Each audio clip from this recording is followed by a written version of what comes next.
Hi, Candace. Hi, Dr. Mosca. How are you? Good. Do you like to be called Candy or Candace? Either one is totally fine, thanks. Okay. Thanks so much for joining me. I appreciate it. Yeah, my pleasure. Now, according to the American Heart Association, cardiovascular disease accounts for nearly 1 in 3 deaths in the nation. What can we do to reduce our risk for developing heart disease? Well, heart disease is the leading cause of death in this country for both men and women. And one of the most important steps that we can take to prevent heart disease is to really choose a heart-healthy lifestyle. And the American Heart Association and many other agencies recommend that we eat a diet that's rich in fruits and vegetables, low in saturated fat, limit our sodium intake, and try to eliminate trans fats from our diet. Another thing that we can actually add to our diet is 2 to 3 servings of fish per week, because our national data suggests that on average we only get about half of the servings that we need to really protect ourselves. So that's one thing this Heart Month that we can really concentrate on doing that's really simple and we can add rather than to restrict our diets. And do you have any advice for adding fish to one's diet, especially for those who aren't used to eating it? Yes, well, the most beneficial kinds of fish are probably those that are highest in omega-3s. Omega-3 fatty acids are known to reduce inflammation and to really help the blood vessel lining be more healthy. The fish that really are highest in omega-3s are salmon, sardines, tuna, and trout.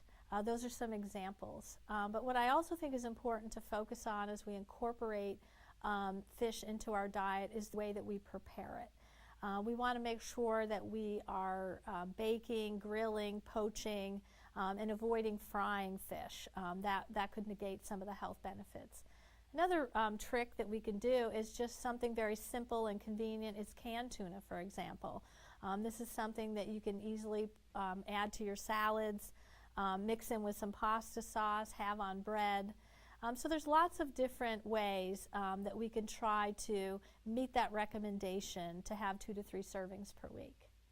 And how does heart disease affect women differently than men?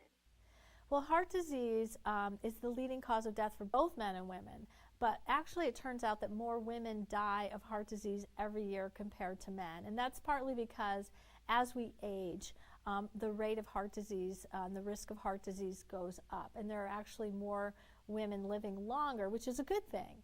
But what we really want to focus on is trying to delay the onset of heart disease as much as possible so that we can live as healthy and long a life as possible. Because I think what most of us really want is to have more energy and have a better quality of life. So these are the things that we really try to focus on when we encourage people to follow national recommendations for diet. Because if you do so, you are definitely going to feel better, more energetic, and that's really, I think, a big part of having a good quality of life. And do you have any additional tips or information you'd like to share with us? I think most of us probably know what we need to do, but unfortunately we're not doing it, and sometimes we just need a little bit of help and resources. And our research has shown that many people are not really confident sometimes in what they need to do or how to cook. So there's a great website that folks can go to called getrealaboutseafood.com, and there you can get some recipes and some important health tips that can help you achieve a heart-healthy lifestyle and meet the national recommendations. Well, thank you so much, Dr. Mosca. I appreciate it. You're welcome. Great afternoon. Yeah, thanks.